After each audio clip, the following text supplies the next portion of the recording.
I don't like doing that. You know, like I want to do things I like to do. I wouldn't say that I hated it or nothing, but it's not something that you'd rather be out. I would want to be my career. You'd probably be out wanting to be out on the beach or something. But you really think about it though when you talk to a CPA and they want $1,300 a year just to file your taxes.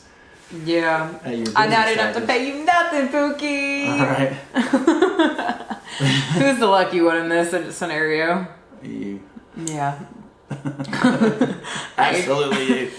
I agree with that.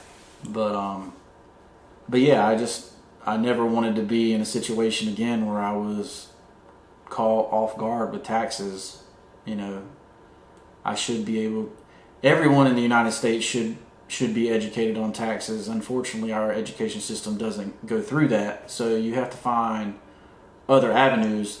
H&R Block, Jackson Hewitt, TurboTax, they all have training programs for taxes. And are they free like that, or is just so happy? Yeah, usually they're free just because they're looking for people to do taxes for people. And that's cool. And they don't require that you end up working for them or anything like that. It's not like a CPA certification. You're kind of like doing it under them if they hired you. Right. So, you know. But that's how I learned how to do it, you know, and I had done my taxes by hand for a long time until they came up with this free software. Yeah. Where you just file it for free. So I still have to file my state one for free because my state one by hand because they charge you $14.99. Yeah, they try to charge you for it. Negative. So ours is sitting in the mail right now. Which is always like they charge you for it and you end up owing money. So it's like, why would I pay you if I'm gonna owe money? Yeah. So. Yeah, I'm not paying you even more when I have to write a bigger check anyways. Like, that's not...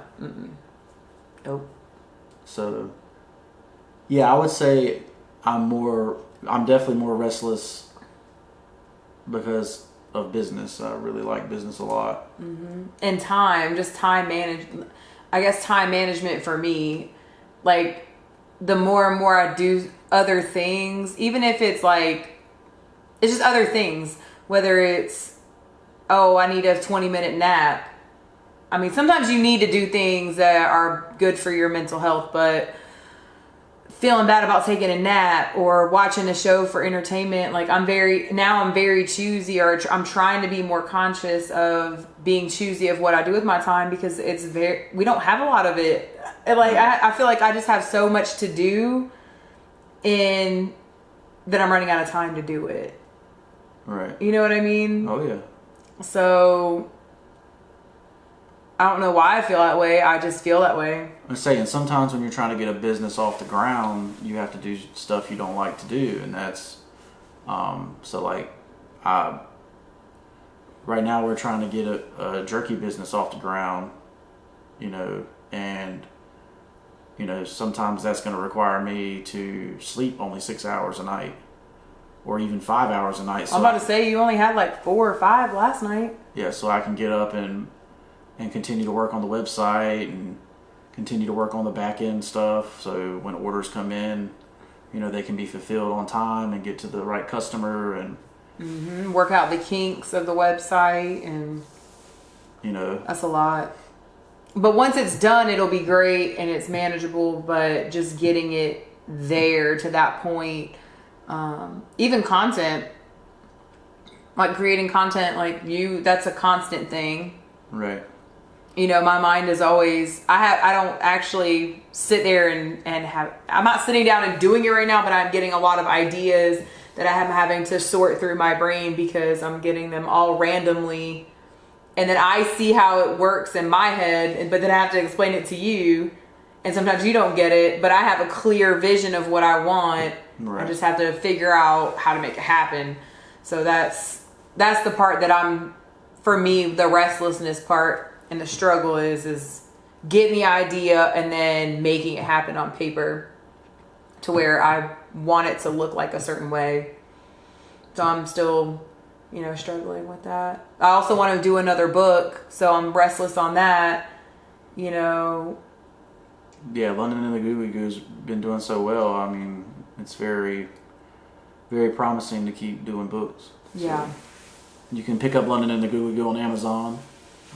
But I also want to do like young adult novels, like kid. It's still what you're actually kids. good at. You're actually really good at making up stories and filling in content for characters, and you wrote London and the Googly Goo for your niece.